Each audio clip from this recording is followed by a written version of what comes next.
Good afternoon. It's good to see you all. I'm Karen Eberly. I'm the Timbercrest chaplain, and I'm so glad to be here with you today, even though it's not Tuesday or Thursday, my normal days to be at Timbercrest. This is Wednesday, but I'm glad to be here. I'm so delighted that Marie lit the candle for us. As you know, I knew this previously, but as I talked with Joan Foz as I walked to the chapel, tomorrow and Friday are the days that the trees come down inside. I know. And if they were all real trees, I would say it is definitely time. Although our real tree at home, the needles have just hung right on there. They've not fallen onto the ground. And I'm a little hesitant to let that light and sparkle go. I will be sad when the tree sparkle here at Timbercrest is gone. I'm going to count on all of you to sparkle for the trees. I'll do my best as well. As many of you know, this coming Sunday, we will celebrate Epiphany. While Epiphany is truly on Saturday, January 6th, 12 days after Christmas, for the Christian calendar, Sunday, January 7th, it is considered Epiphany Sunday. I've been reflecting a great deal about the word epiphany and its meaning. And as I've been thinking, I've decided I do have a general understanding of the idea of epiphany. However, before I begin to talk about epiphany with all of you, I felt the urge and the need to look up the definition of the word epiphany and the religious concept of epiphany. A general definition of the word epiphany is how it's most commonly used: a sudden manifestation or perception of the essential nature or meaning of something, or an intuitive grasp of reality through a simple or striking event, or an illuminating discovery of realization or disclosure or a revealing scene or moment. I believe that's probably the way epiphany is understood culturally by most people. Many people talk about having an epiphany, and as it is a light bulb moment. You turn on the switch. The moment when you have a clear understanding of a situation or a person. It's the moment when you have clarity how to do a specific task. It's the aha moment of life. You finally understand something that has eluded you, maybe even for a long time. In terms of the religious concept of epiphany, it's the manifestation of Christ to the Gentiles by the arrival of the Magi. And isn't it wonderful that here we have the Magi who are arriving? According to Compelling Truth, and I'm quoting, God often uses such moments of illumination to bring people to the knowledge of God through Christ. This illumination, or epiphany, is one of the central aspects of Christianity, for without God's intervention, none of us would see the truth. And that's truth with a small t, not a large T. This is clearly stated in Ephesians 2, verses 8 and 9, which say, "For by grace you have been saved through faith. And this is not your own doing, it's the gift of God, not a result of works, so that no one may boast." We do not find God because of our upbringing or our opportunities or our intelligence or our education. We find God because God enlightens us. God is revealed to us to give us an epiphany and to open the eyes of our hearts. Today is the third day of the new year. And whether you ushered in the new year at midnight, I'm not going to make you raise your hands, but perhaps you did. I was awake till a little after midnight, or went to bed and greeted the new year first thing on Monday morning. You are well aware that we have moved into 2024. It somehow doesn't seem possible to me. Does it seem possible to you? No, no. Time moved so quickly this past year, although I believe I feel that way more and more as the years go along. If I think about it, I can recall more than a few times over this past year when I have had a normal, everyday epiphany. A moment of clarity or understanding that wasn't earth-shattering or all that unusual, such as how to operate my cell phone or my computer or the computer here at my desk at work. I seem to have all those little epiphanies frequently. I'm hoping you do as well. They're simply eye-opening moments when you remember how to do something you've momentarily forgotten, or you learn something that is new and helpful as you move forward in life. Such as, I don't go up or down the steps anymore with a full clothes basket. It's just not a wise thing to do. That's an epiphany, an everyday epiphany, but an epiphany as well. I would be glad for you to share those everyday epiphanies with me whenever you have a chance. However, for our time together today, I'm thinking about the more life-changing epiphanies. An epiphany that changes the way you see life. An epiphany that inspires you to shift your perspective about love or faith or relationships. The kind of epiphany that is rare and precious. An epiphany that requires pondering and space and often quiet. As you think through this past year, or even the past few months, have you experienced a life-changing epiphany?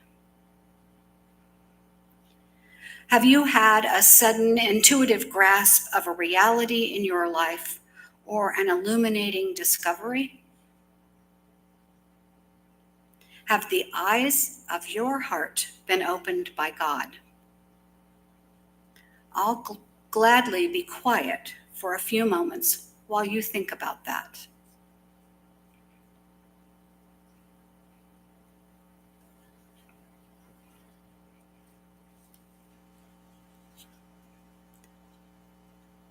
I would like to share with you today my most poignant life-changing epiphany from this past year. As I share my story, perhaps it will help you remember one of your moments of epiphany as well. When you felt like you were in darkness and suddenly there was light. This past year, I experienced the death of one of my dear friends. My friend was younger than I by 5 or 6 years. Her death was sudden, unexpected, and tragic. I felt a deep and profound sense of loss. I was truly heartbroken. We had been acquaintances for probably 25 years or so. However, over the past 10 years, we had become close friends.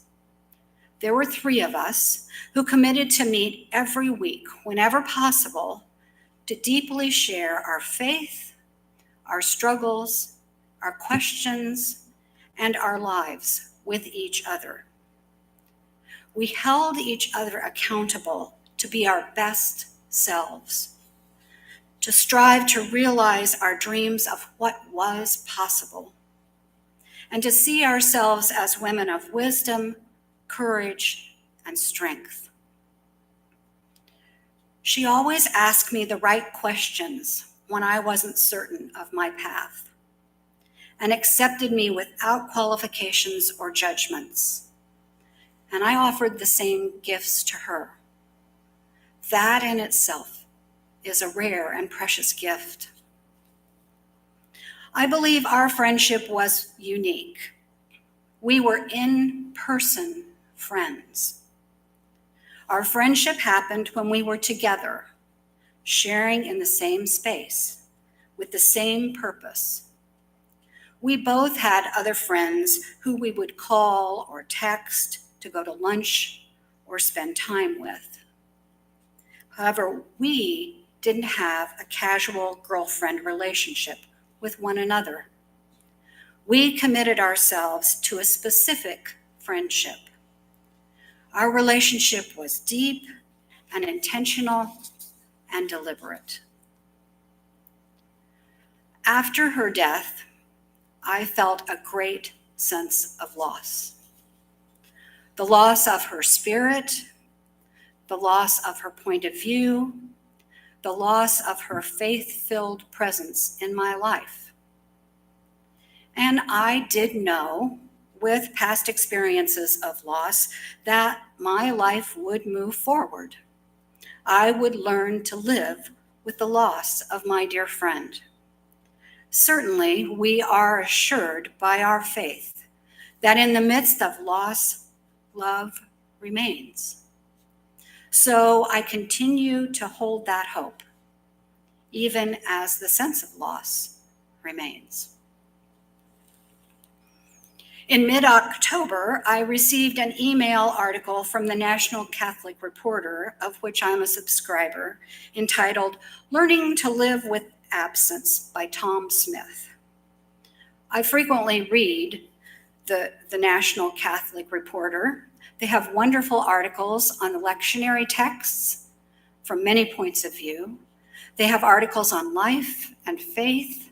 I find it a good way to start a conversation in my mind about what's next within Scripture. The title of this article sounded intriguing, "Living with Absence."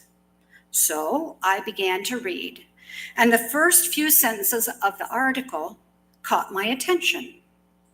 Smith states, "For over a year, I thought I was learning to live alone. My wife, Fran, had died after 48 years of marriage, and I was, for the first time in all those years, alone. I thought to myself, this might be a good article for me to read for my work at Timbercrest. Never in a million years dreaming it would lead me to my epiphany." The article went on to talk how the author, Tom Smith, looked for guidance from others who experienced the loss and were further along on the path.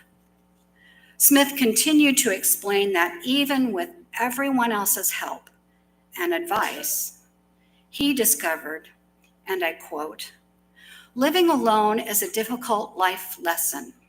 Something in my mind told me I needed to change my thinking. I'm not learning to live alone. I'm learning to live with absence. There's a difference. Living with absence implies a previous presence. Living with loss connotes being by myself. There's a presence hiding within the absence." At that moment in my reading, I realized I was learning to live with absence. Because in spite of her death, my friend's presence was still so much a part of me. Rather than staying in feelings of loss, I could move to a sense of absence. She was away from me, and I was away from her, and still her presence was with me. Most assuredly, I recognize it was the movement through grief. However, changing my thoughts from loss to absence changed my perspective, illuminated my path, and created the moment when the eyes of my heart were opened by God. It was truly life-changing. It was an epiphany that inspired me to shift my perspective about love and faith and friendships and relationships. It was rare and precious. It required pondering, space, quiet, and the arrival of a serendipitous article. I would like you to share your life-changing epiphanies with me as well, either in the hall, in your room, on the phone, or whenever we see each other. And as we continue to consider the epiphanies we've experienced this past year, and the many ways in which the light comes into our lives, through friends, through family, through neighbors, through God, I would like to share the end of our time together this afternoon by sharing a blessing authored by Jan Richardson, How the Light Comes, from her book, Circle of Grace, a book of blessings for the seasons. Because Epiphany is always about seeing the light in the midst of the darkness. How the light comes.